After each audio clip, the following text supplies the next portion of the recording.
Hi, good afternoon, everyone, and welcome to BestFit Universities presentation with King's College London. We are delighted to have two international officers, one from the University in London, based in London, and Dolomitra Regional Manager, South Asia, based in India. My name is Ranveer with the combined company. We're one of the India representatives of King's College, and we guide students for the applications, admissions, scholarships, and visas. And delighted to introduce both of them to you. The format is we have a UG presentation and a PG presentation.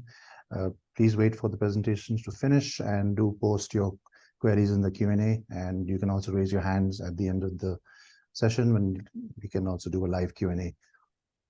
Thank you, Dolan, and thank you, Rachna. Over to yourselves. If you have a video, Rachna, otherwise we can start with your presentation if you like. I've just got a presentation, so I'll just do the UG side, and then we're happy to do the questions and answers as well. Right, thank you. Okay. Okay. So, welcome to King's College London. I'm just going to show you a few little showcases of the undergraduate programs at King's, and then my colleague Dolan will show you the postgraduate programs too. So who are we at King's College London? We are the fourth oldest university in England. We are the top 3 in London, top 6 in the UK, and top 38 in the world, according to Times Higher Education. We are part of the Russell Group University League, and top of that league is Oxford. But one of the things about Russell Group, Russell Group University is that all our teachings are from academics who are already in their field of research. So students coming to a Russell Group University in the UK will have the access to recent research and teachings from those academics, as opposed to learning from books that were 100 years ago or old research. You're learning new innovative research from the Russell Group League. And here at King's, we've got over 34,000 students represented at the university. And of that, over 900 students come from India and 18,000 international students. We have over 185 students represented from across the world on our campus. This is a little map of what our university campus looks like. We are a city university, so we are in and amongst Zone 1 in London, which means a lot of our buildings are close to a lot of the key tourist sites in London, which is really lovely. You get to come out of your accommodation, explore London, and come out of your lectures and campuses and explore London as well. So Zone 1 is very much your place. And here we've got some of our buildings, which we've got located our Strand campus, which is near Westminster, and we've got our Waterloo campus near the London Eye, and we've got Denmark Hill campus and St Thomas campus and Guy's campus as well, which are closer to the Shard. So King's College London is actually affiliated with quite a lot of the London hospitals, like St Thomas Guy's and Denmark Hill. So those of you wanting to study life sciences, you actually get access to real life hospitals and teachings on campus and with the affiliated hospitals too. The Strand campus, this backs onto Somerset House, which used to be a royal palace. This is home to our business school, our engineering department, computer science, arts and humanities, and School of Law. We've got Bush House. This building once belonged to the BBC, and King's bought the building from them. Again, this is part of Strand Campus too, and we've got business school, informatics, King's Foundation, International Foundation School being taught here, and the pre-sessional English courses, which is a chance for students to kind of boost their English grades by 1.5 scores if they're taking an IELTS. Our Waterloo campus is next to the BFI London. For those of you wanting to study film studies, you've got great access with our partnership with BFI, the British Film Institute, um, at Waterloo campus here. So King's College London also bought out Florence Nightingale Nursing School, one of our famous nursing schools in the UK, and that belongs to King's. And then we also have some dental classes and life science classes being taught on our Waterloo campus too. And Guy's campus, so this is mainly for those of you who will be taking life science courses. You'll be here at Guy's campus, the Dental Institute, medicine. You've got Guy's Hospital next to the campus, and we have real life assimilation classrooms where students can actually practice on real life dummies. Quite modern research dummies, and you can actually practice in what would be a real life assimilated ward on campus at Guy's. And then again, so our affiliation with some of the key London hospitals, where those who are taking life sciences or nursing will also get practice on real life ward hospitals as well. And then Denmark Hill campus, affiliated with more neuroimaging sciences, and more psychiatry and psychology subjects will be taught at the Denmark Hill campus. The Moorhan Library, this is open 24/7 to King's College London students only. It is one of the largest libraries in the UK, and it's a really nice space for students to find a quiet spot in London to study, because it's quite hard in London to find quiet spots, but this is a huge library dedicated to the students. And then one of the things that we do at King's is the Summer at King's pre-university. And this gives students an actual experience of what life at King's College London would be like.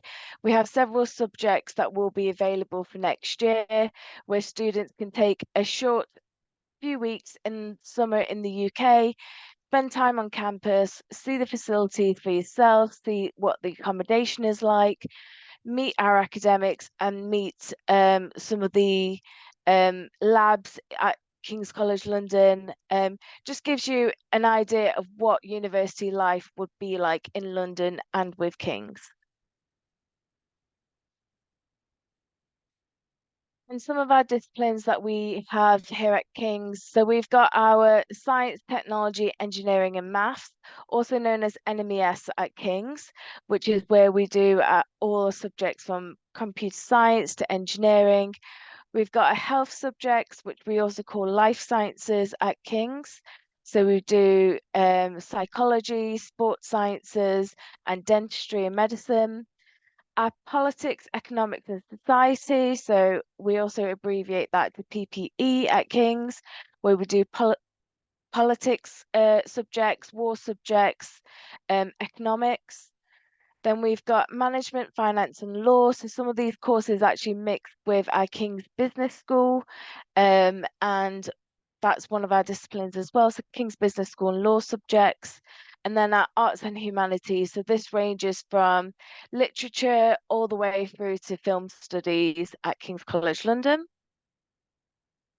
And then we've got over 300 universities that are partnered with us across the world. And for quite a lot of our courses, there is opportunity for students to take either a semester or an intercalated course abroad, or even a whole year abroad as part of their degree. So you can find yourself taking 2 or 3 years studying in the UK and London, and then maybe you want to take 1 year abroad and study at one of our partnership universities in Australia. And that's something that you can do. And then you can come back to King's to finish off your 5th year. And there's lots of different courses which on our website will show how long you can spend on that course studying abroad.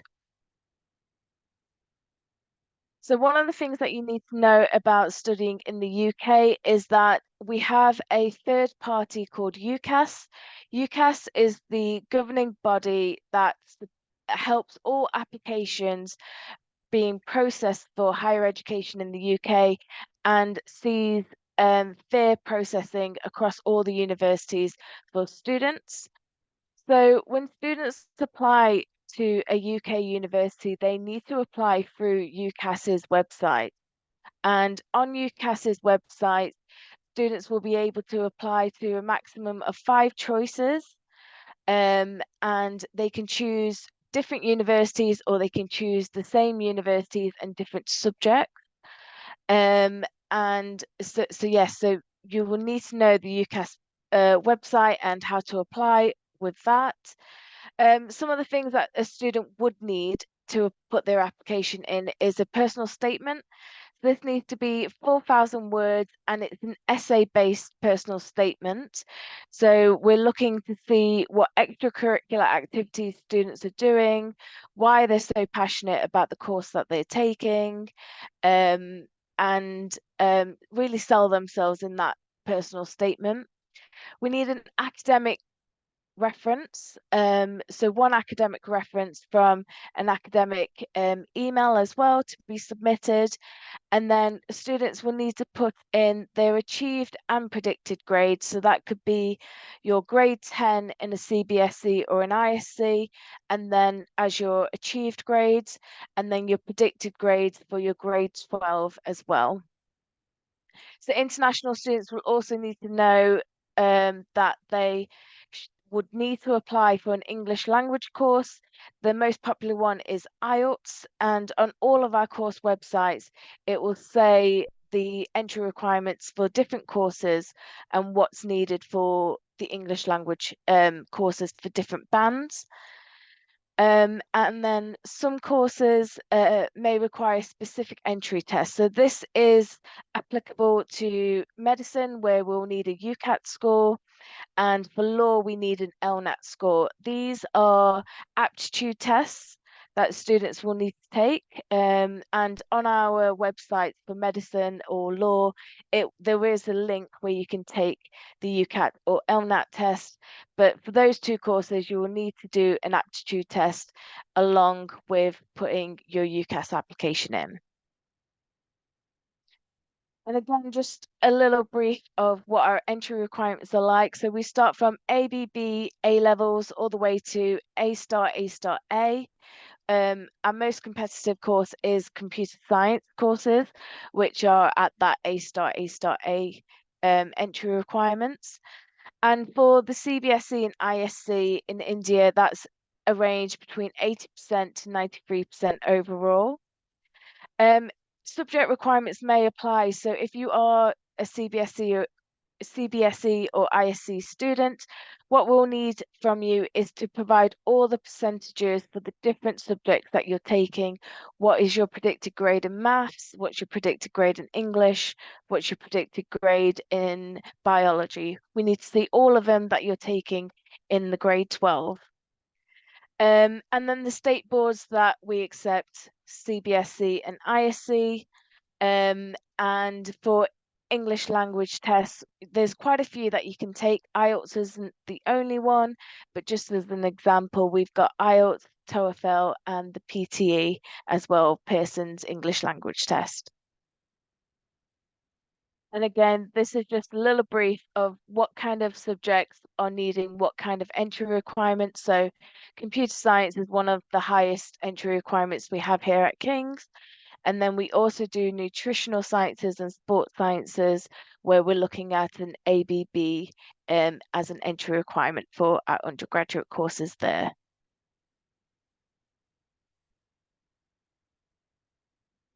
So what do we look for at King's? Well, you need to ideally meet the entry requirements or exceed the entry requirements. We actually have 14 of our courses are our top courses and are extremely competitive. So we are looking for students who have met or exceeded the entry requirements or have predicted grades that meet or exceed the entry requirements for our courses. proven academic record. So if you have got GCSEs or grade 10s, please put that down in your application. We do need an academic reference. Academic reference is preferred over any employment reference. We usually only take employment reference if an individual has been in an employment that's related to that course for about 5 to 10 years. So we're looking for an academic reference there. Aptitude tests again. So for law and medicine, we've got the UCAT and the LNAT tests. And for courses like medicine and dentistry, there are interviews that are needed as part of the application process. So once you've applied, our admissions team will go through your application and select those students who are eligible for interviews, and then you'll be interviewed by the academics on those courses. And any work experience that you've done should also be mentioned in your personal statement. And that work experience needs to be relevant to the course that you're applying for. So say if you're applying for law and you've done some work experience, please put that down in your personal statement. It will look fantastic, but also evaluate on what you gained from that work experience as well. And if you haven't got work experience, think outside the box. Think about any projects you've done at college or at school and how that relates to the course that you're applying for. So some little snippets about London. So we have a lot of prominent visitors at London. We also have a lot of cricket grounds here in London. So like the Oval, also fantastic opportunities for students to get part-time jobs in and around London at our event site. We've got partnerships with world-renowned institutions. So again, you can take it, depending on the course, either a week to even a year abroad as part of your degree and study at another university in another part of the world. We are linked with institutes and professional bodies in and around London, so it's great opportunity to network with businesses in and around London. And I would also suggest joining societies relevant to your course is a great chance for you to also network with businesses. And then also coming to London is your opportunity to try something new. So that could be rowing across the River Thames. It could be checking out the theatres and the musical events in and around London. As previously shown, the campus is right in the heart of the city, so you're very close to all these great sites in and around London. So just an example of some of the societies we have at King's. We have over 300 societies at King's, and they range from sports societies all the way to arts societies and even academic societies as well. And also, if there isn't a society that we offer at King's that you're interested in, then students can also create their own societies. And we do have a little bit of funding where students can actually start up their own society at King's. But it's a great way for students to make friends and meet other students who are interested in the same things as they are. So of our accommodation at King's, so we have over 12 accommodation sites at King's, and these rental costs range from about £169 to £347 per week, and that's all bills included. Now we have various types of accommodation. So we have the non-ensuite, which is where you'll be sharing your room, sharing a flat with 5 other people, and you'll be sharing a bathroom. Or you could have an ensuite, which is where you have your own shower and toilet facilities as part of your bedroom. So that's individual to you, and then you would just be sharing the kitchen facilities with the remaining 5 members of your housemates. Um, or you can even have a studio bedroom flat as well, where you have your own kitchen, your own bathroom, and shower, all contained into one room. We also have we also have self-catered halls as well, so you can cook your own food, or we have halls that also include catering, where we'll have a catering service for students to have hot meals each day. And then we also have the intercollegiate halls, which are shared with other University of London universities. So, for example, like SOAS University. And that's a great opportunity for you to meet other students in and around London from the other universities that London has as well. Um, guaranteed accommodation is for those who firm choice the university, and they will be guaranteed accommodation on one of our residences. And then just to have a look at tuition fees. So for international tuition fees, that can range from £33,450 per year, all the way up to £48,600 per year. And the £48,600 per year is mainly for medicine. Medicine is the course that costs the most, and a lot of students will need to pay for a lot of the medicine costs and facilities as part of that course. Living expenses are around 15 to £17,000 per year in London. London's not a cheap city, but we estimate that around 15 to £17,000 per year is suffice for a student. And then we do have scholarships available for various courses. So it's worth having a look on King's College fees and funding websites to see if there's a scholarship available. Geography is the main one that we have at the moment. And also you might want to have a look at the British Council website too. There may be scholarships available on there as well for you to have a look at and apply for. So you can scan this QR code to register your interest at the university. We'll send you details about the courses that you want to apply for, and other details that you might need to know, like accommodation or fees and funding for our websites. And then if you do have any questions, you're more than welcome to pop an email to new students at kcl.ac.uk or contact the India team at india@kcl.ac.uk. Any questions that you have, please feel free to send us an email. Okay.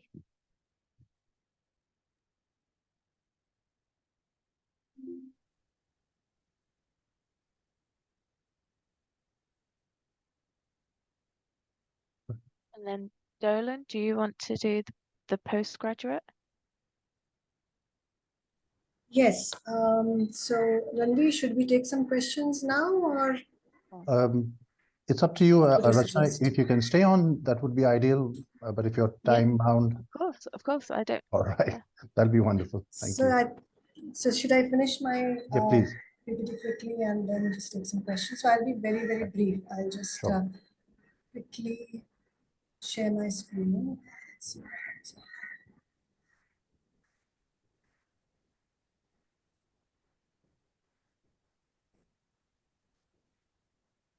Okay.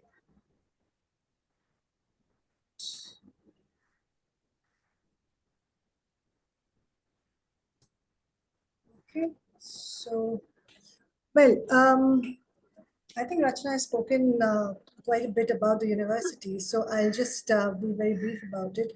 All I can say is that, with King's, what I feel is that, the luminaries and the discoverers and the wonderful scientists that have passed through King's, without their contribution, um, King's, modern life as we know it probably wouldn't have happened. So if you think of James Clerk Maxwell, every physics, every engineering student will study his equations of electromagnetism, and they underpin everything digital, right? So no Maxwell, no internet, as simple as that. Now, if you think of Daniel, well, Daniel was a chemist at King's. He studied chemistry and did his research. So he discovered the first constant current battery. No Danielle, no iPhone, no smartphone. So, well, the impact of kings to modern life, to modern kind of ways of living is profound. And also, if you think of Rosalind Franklin, she discovered the structure of the DNA, which was discovered at our Strand campus, and it is considered the most pioneering discovery of the modern era. So, in effect, the research that we do at King's, it has a global impact, and it has been having an impact for a long time now. And this is important for you guys because it seeps into the courses that we teach you. So you learn the latest that is happening through the courses, even if you don't want to become a researcher, even if you don't want to kind of, be, be part of big research that is happening. You learn the research skills, which will help you to do better in whatever you aspire to do, whether you're in the corporate sector or in the NGO sector or in research or as an academic, whatever you do, these skills, or as an entrepreneur, all these skills that King's imparts will hold you in good stead throughout your life. So I'll just move on from here. So I think Rachna did talk about our location a bit. I just wanted to add a few bits here that we are located right in the heart of London, as you can understand. Now, as an international student, it is really important to be in the midst of, important opportunities. So King's USP is that it is, one of the USPs is that it is in one of the best locations in the world. It is surrounded by everything that is important. If you see the red boxes, they are King's campuses. If you see the purple boxes, they are institutions of importance. And it is not just that these institutions are just close to us, we have important connections with them. So if you're going to be studying law, well, we are in the legal district, right? So we are in the legal neighborhood.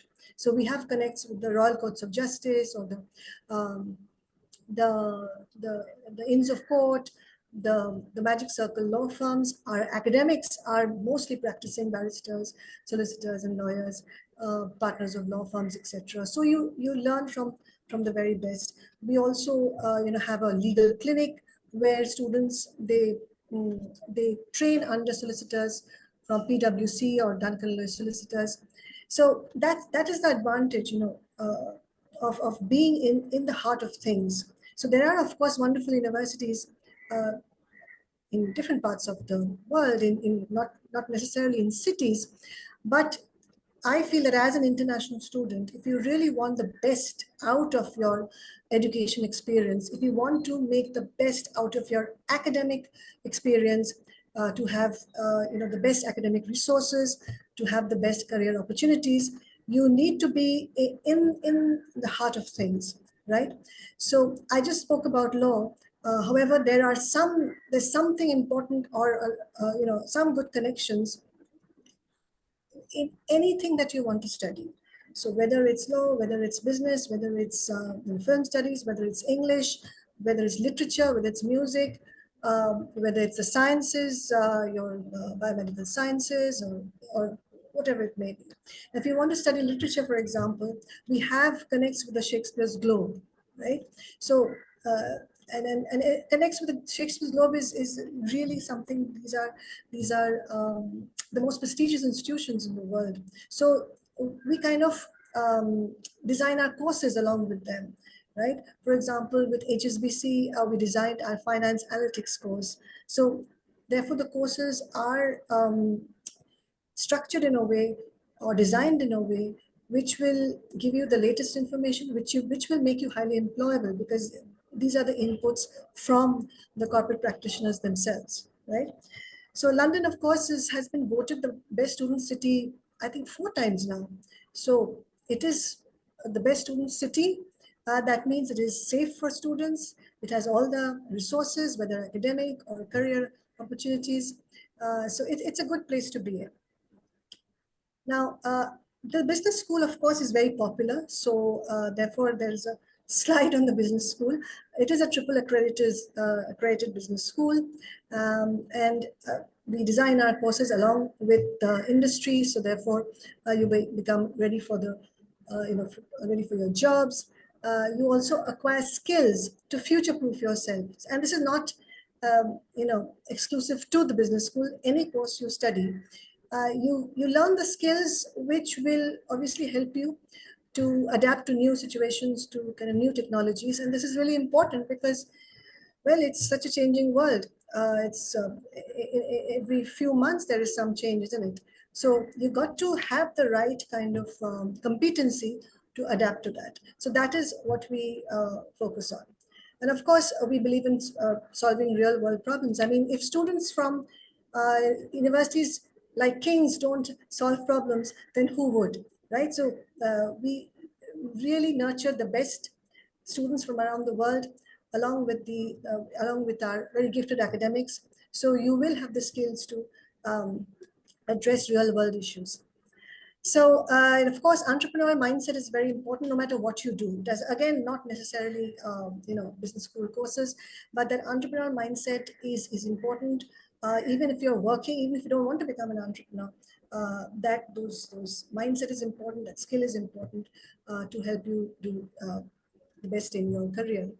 And of course, you need to be a specialist in your field.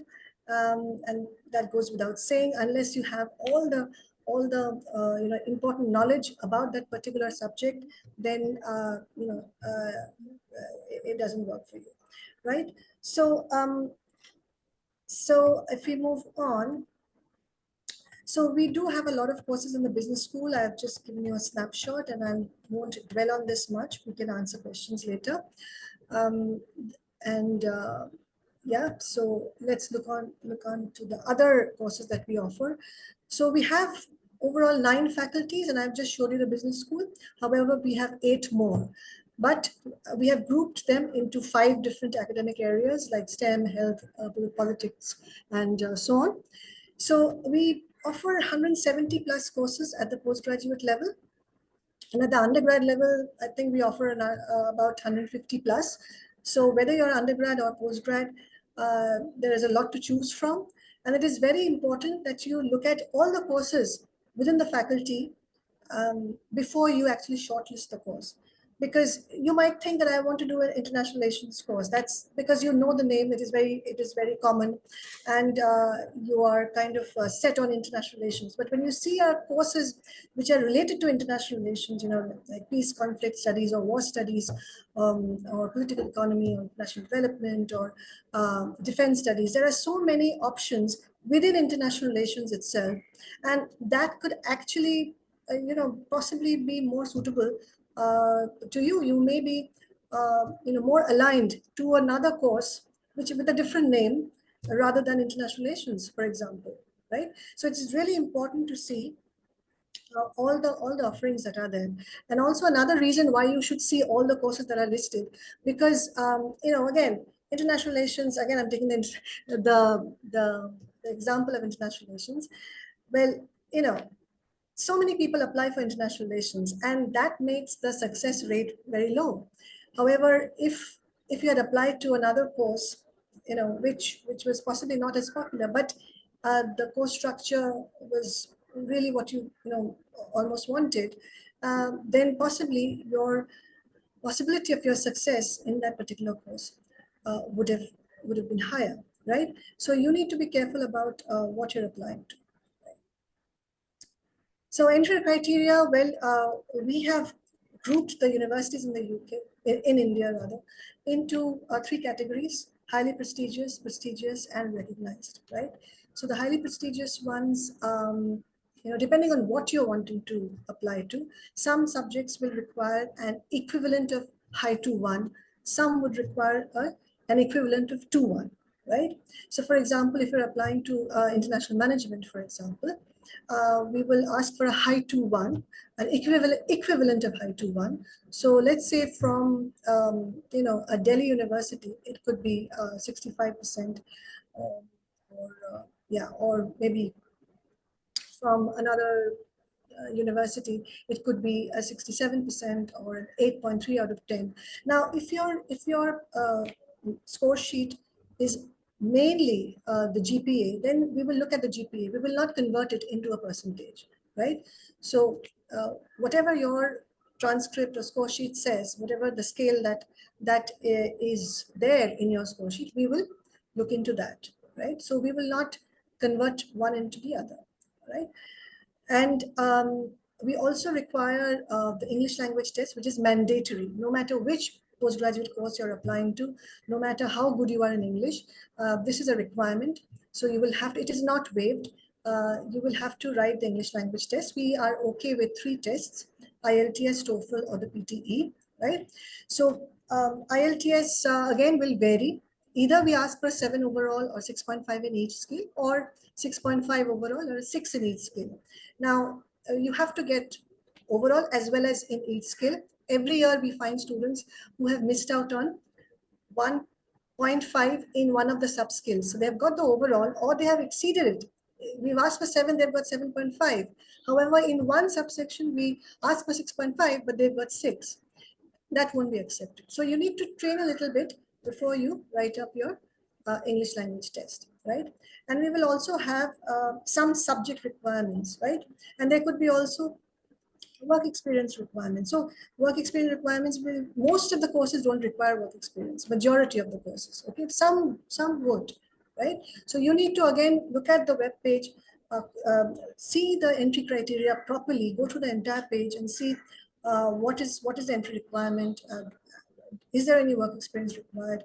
What is the subject requirement? Is there any subject requirement at all? And you must look at the details very, very carefully. Do we require the ATAS, right? So, so it is really important to go through each and every detail on the course page before you put in an application, right?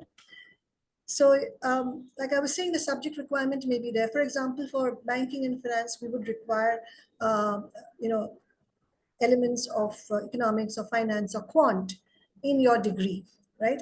And if you're applying for, let's say, any law program and you don't have a law background, then it will be difficult. So we would need to see at least 70% law component in your bachelor's degree if you're applying for any of the Masters of Law programs. Okay, so therefore, again, like I said, there are more than 150, 60, 70 courses. So you need to really be, particular about the course that you want to apply to. So for undergrad courses, for postgrad courses, unlike undergrad courses, you have to apply directly, right? And Combined, since they work with us, they will help you regarding your application. So it is not through the UCAS. Postgraduate applications are not through the UCAS, all right? So we need your degree transcripts, 1 reference, a personal statement, which is usually short and concise, 1 page, okay? And now for the business school, we recommend that you, have a GRE or a GMAT with certain scores. So for a GMAT, a 670 plus, or a GRE, a score of 324, with 70 to 75% in verbal reasoning, right? So, and of course the English language test, which I said. Now the GRE GMAT is recommended. It is not compulsory. It is only for the business school, and I would highly recommend it. Yes, because it is really difficult to get success in King's Business School. Too many applications for a few places.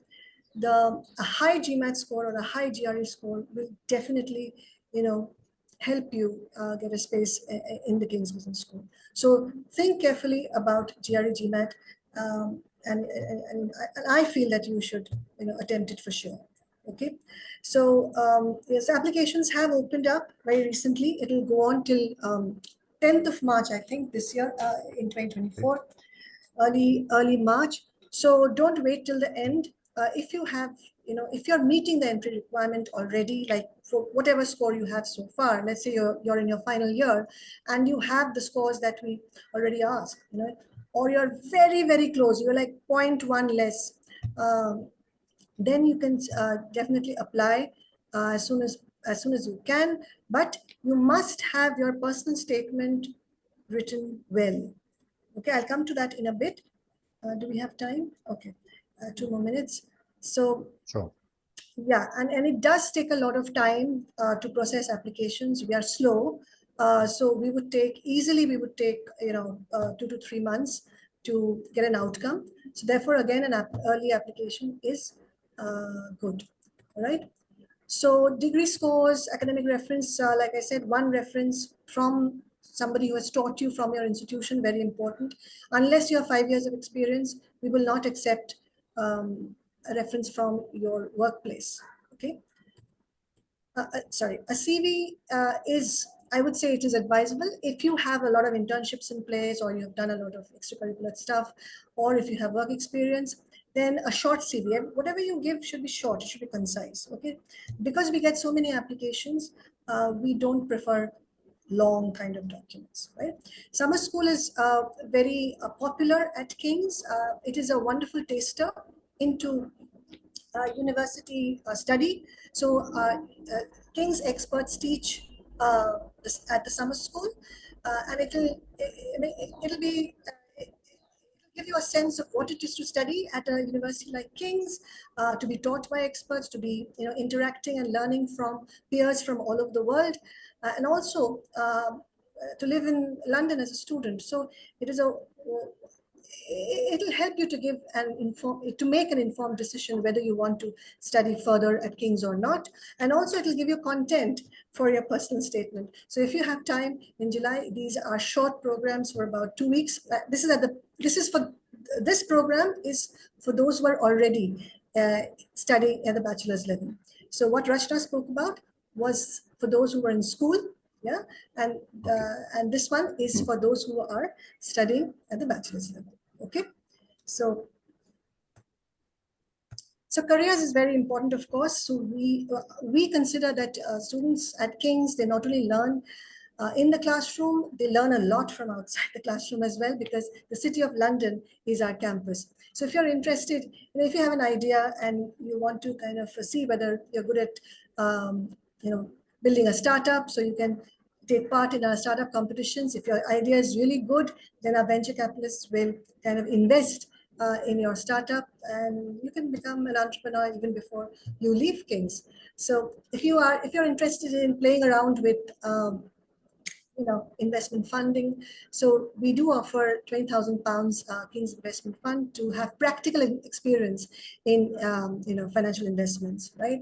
Of course, you can visit the London Stock Exchange. There's lots of student societies, lots of clubs. Now, again, this is a little biased towards the business school because we just get too many students for management programs. But whatever you study, so we have, like Rachna said, there are 300 plus societies. Whatever you study, you will find something really interesting, or you'll find more than one option in your subject area to be part of the business school, and of course to be part of the clubs and societies. And of course, if you're interested, if you really like dancing, singing, comedy, theater, if you want to do kind of social work, we have a society called Hot Choc Sock. So Hot Chocolate Society, they make a lot of hot chocolate and then they distribute it to the London's homeless population along with medical kits, and they have interactions. So it's a wonderful learning experience. Remember, volunteering and these kind of experiences are really looked up to by employers, because they like this varied kind of work experience, because these experiences give you a lot of skills and competencies, a different kind of mindset, a different kind of maturity, and public communication skills, and so on and so forth. So these are important things to think about. Okay, so career service, of course, very big career service. We have like 3 career services to help you for different subjects, and they do a lot of things. They kind of organize lots of events throughout the year. They organize about 1,000 career events. You have to select which one you want to visit, and they will help you with your CVs, with honing your skills. It's not just how to apply, where to apply, but also hone your skills, right? We have the King's Entrepreneurship Institute to do that. We have the King's Leadership and Professional Skills Award, which will make you a better professional, better leader. So all these are kind of free of charge, and you can take advantage of of learning much more, of improving your career potential, your employability through these services.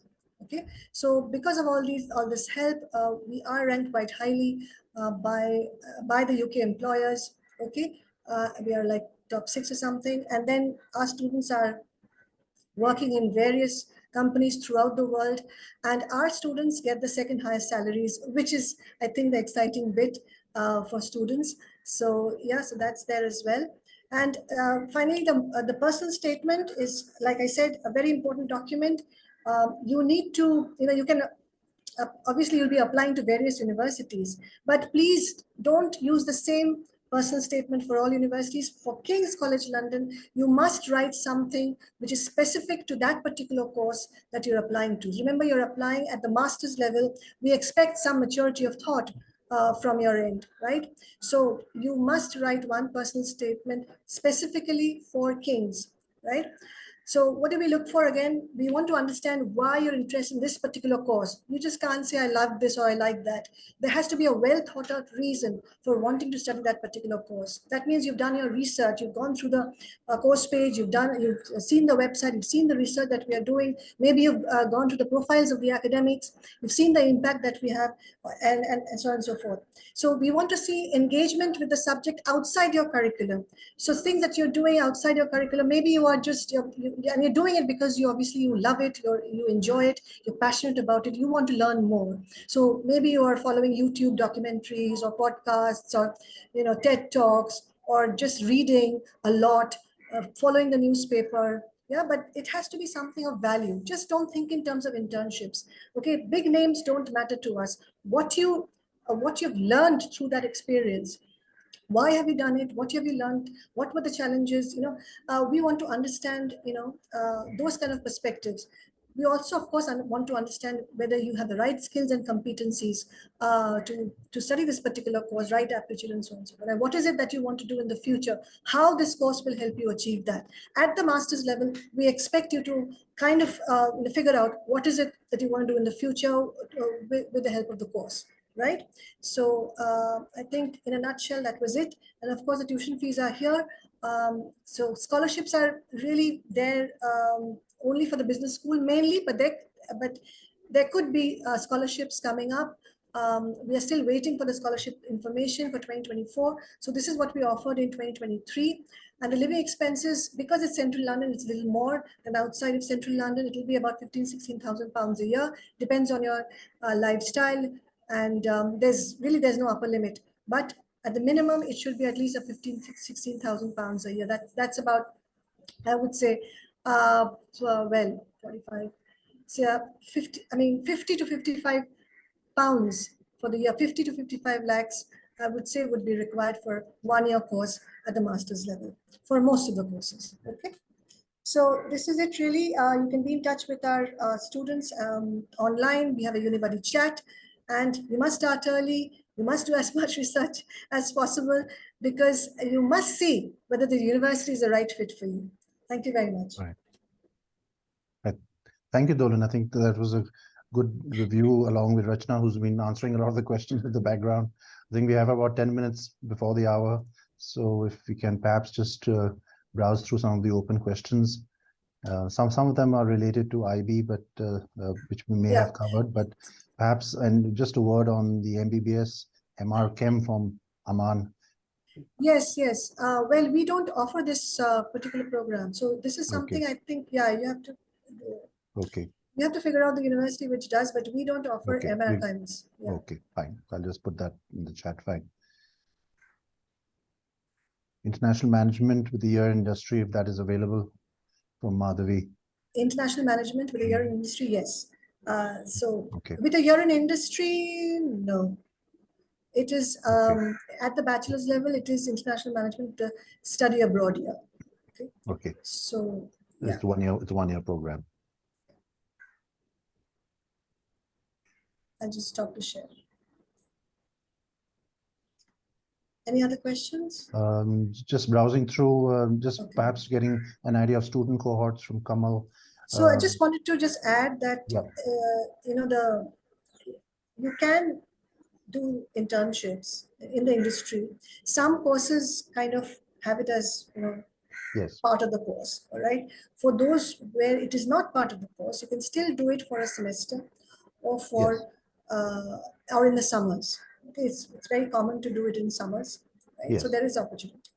right. And of course, there's the 2-year GIR route where you are able to work after your graduation. That's for all Yeah, universities, not it's all specific to universities, this. right? Yes. Fine. So international management, I was just wondering, was the student wanting an undergrad course or a postgrad course? Because we have the International same. management with the industry. Om Madhavi. Perhaps you wanted to, Om Madhavi, if you wish to clarify. Um,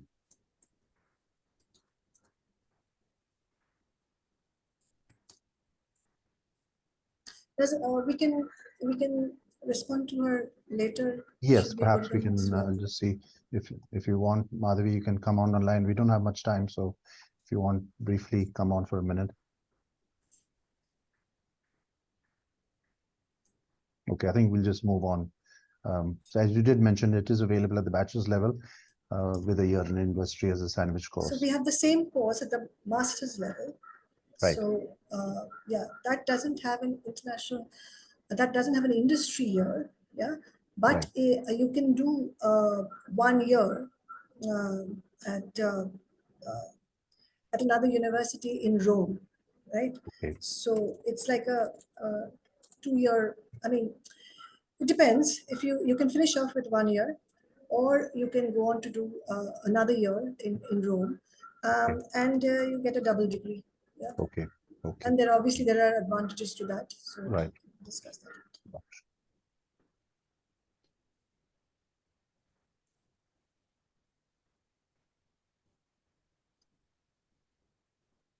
I guess it's just a query on the cohorts for history and international relations in terms of student strengths, Yeah.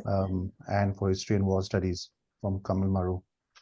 Yeah, I mean, these are not big classrooms. I mean, generally things, I'm guessing it would be about 30, 40 students. Okay. Okay.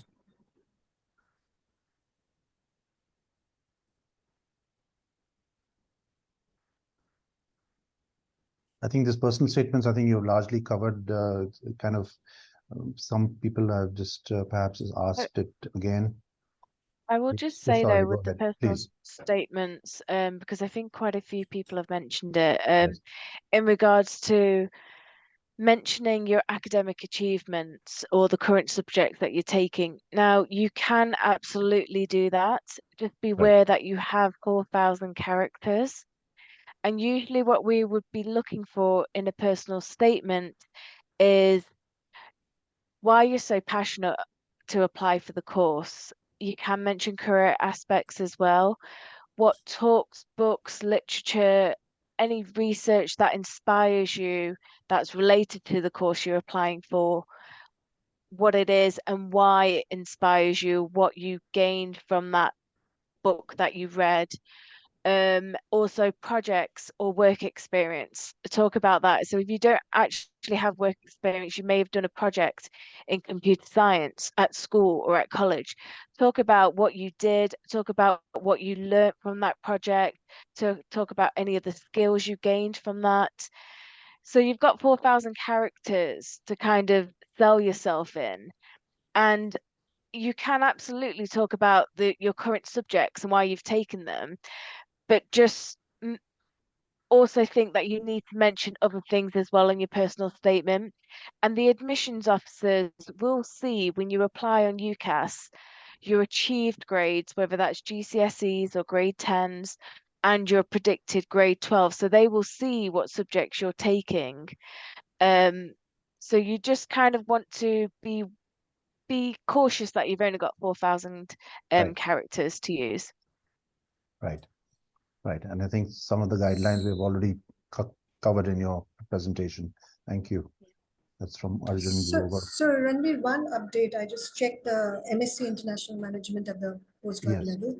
We are not offering the 1 year in Rome anymore. Okay. It All was right. last year. So I Okay. just checked the Fine. update, and Right.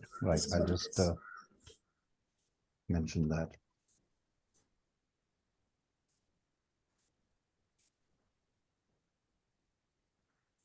I guess Antika inquiring if there's any double masters options. I wasn't sure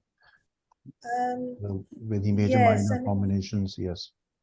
double master. Yeah, we do offer double masters in, but what is the double master that, which is a subject area that Right. she's looking for? Right. We Right. offer it only in, I think, 1 or 2 Yes. courses. So Yes.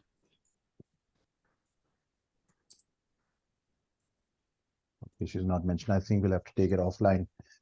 We had over 150 plus So- registrations, which I need to go through. so we have a double masters in Asian and International Affairs. Okay, that's an MA in double masters in Asian and International Affairs. So I can put up the Okay. link here in case. So it's Yes. a two-year full-time course. Okay. 1 year in China and 1 year in London. Not sure whether this is what she's looking for. Sure. but-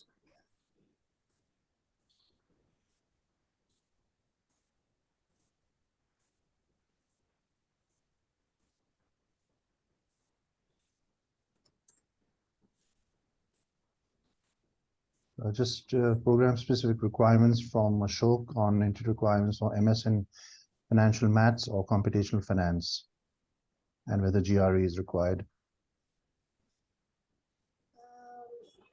So computational finance, right? Yes.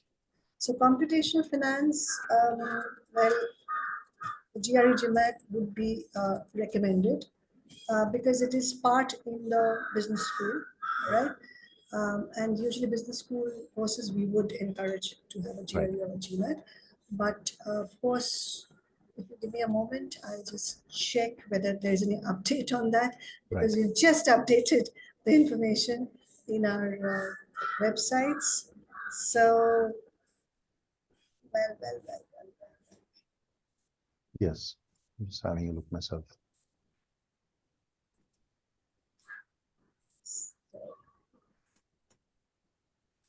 And in fact, I can't. So this is for computational maths, for computational finance rather, GRE GMAT, in fact, is not required this year.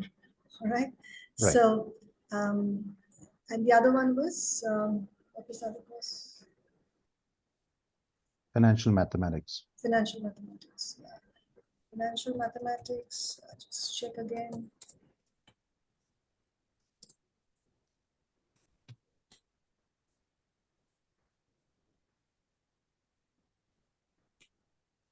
And for courses which do not require GRE or a GMAT, if you have a very high GRE GMAT score, then please do mention it in the personal statement. And that kind of also adds on to the profile, right? Right. Right. So that's that. Right. So let's check this. No. So GRE GMAT is actually not officially required or recommended by King's for either financial mathematics or computational Computational finance. finance. Right. I'm just putting it in the chat with the link so that there are program-specific requirements. Yes. Should Ashok can look up specifically on the website. Yes.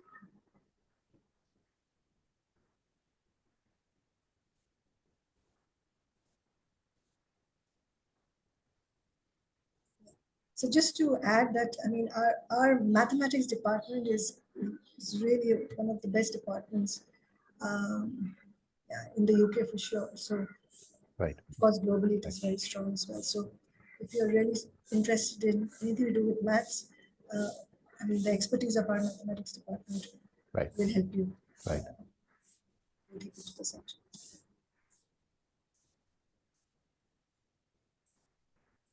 I guess Madhavi, you inquired earlier, we did mention international management with the BSc degree. So I think we already answered that. Yeah. So that option is already available. Right. Aisha inquiring for bachelor's in economics, IB Maths, AA higher level. Right. So Required. for, yeah, Sorry, go ahead. I think I've got that question. Right. Essentially for economics or economics with management, we require maths, and it can be either AA or AI, but it must be HL. Right. So we are asking for 35 out of 45 overall, 766 in the high levels, with a 6 HL, either AA or AI maths. Okay, lots of letters there, but Yeah. that's how it is. Yeah. I guess a follow-on question was, is there a double major option with economics, finance, or economics with data science? So we don't have an economics with finance, we have an economics with management. However, we also have a mathematics with management and finance. Right? So these are like kind of major minor combinations, or economics with economics and management is like a joint honors. We call it a joint honors, Right. when equal emphasis is given to Yes. both the majors. We do also have a computer science with management, yeah, but not specifically economics. And data science is something which we teach only at the master's level. I think you should first get your computer Yes. science foundations in place, because I'm not sure if many universities offer this, but we would definitely prefer that you sharpen your computer science informatics skills at the bachelor's level, and then kind of at the master's level you can study AI, you can study cybersecurity, you can study data science, yeah, you can study advanced software engineering, Right. advanced computing. So many strands to look Right. at the master's level. So just to clarify, Ayesha is economics with management, and the other option being Mathematics economics, with management and finance. maths with management. Yeah, I mean, we also have a PPE, Yes. politics, philosophy, and economics, Yes. which is a pretty popular course. Yeah, it's quite a sought after course. Right. Yes. So you can have a look at that. Absolutely. But not exactly what she's wanting with like Right. finance or data Right. science. Right.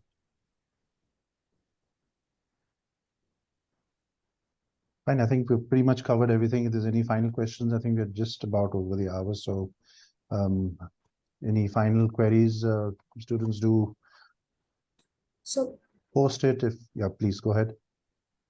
so I just wanted to check the last question, which was like greetings to the panel. Thank you very much. I would like to know about PhD programs in agri-business management. We don't offer this area of research in our university. If you find it, then that's great, but I doubt whether we focus on agri-business. That is not our area of expertise. Okay. So Arjun Grover is asking where to mention career aspiration in the introduction or conclusion. Arjun, is it for an undergrad personal statement or a postgrad personal statement or whatever it may be? It, I mean, it just, there is no essential formula as such. You can weave it in wherever it is kind of appropriate, right? If you want to put it at the, I mean, at the end, that's great. If you want to start off with it, you know, as long as you come to the point and whatever you want to tell us gives us a glimpse of your quality, your academic suitability, your competency, and your engagement and passion, yeah, and your clarity of thought, right? Especially at the postgrad level. So that is what we're looking at. It doesn't really matter whether you put it at the beginning, at the end, or the middle. And please don't tend to write, how good Kings is or what the rankings of Kings are, because we know about Kings, right? We want to know more about you, your expertise, your abilities, your interests.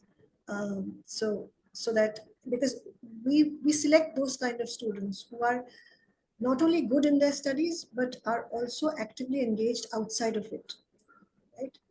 So outside the curriculum, right? So that shows their passion and commitment and kind of engagement with the subject. I think I'll end with that. Right. No, absolutely. I think thank you for that. I think we've pretty much answered every questions, and most of them, I think, from a large number of IB students on the entry requirements and major minor combinations, and some for the masters. I guess any final closing comments? Rachna, would you like to say something? Because I've spoken a lot. I don't know. I mean, yeah, your personal statements are important. It sounds like most students here have got the academic qualifications that we need, so definitely put your application in. And yeah, you can more than welcome to register on King's College London. Any interest? We have some online open days coming up, so it's worth registering, and then we can send you invitations on that. And again, if you've got any questions, or think of any future questions, then you're more than welcome to message us at india@kcl.ac.uk, and we'll try and respond to your emails.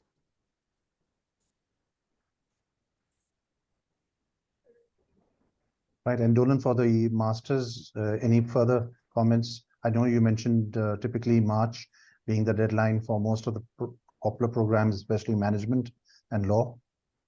Yes, If I'm correct. yeah, these are hard deadlines for most of the courses.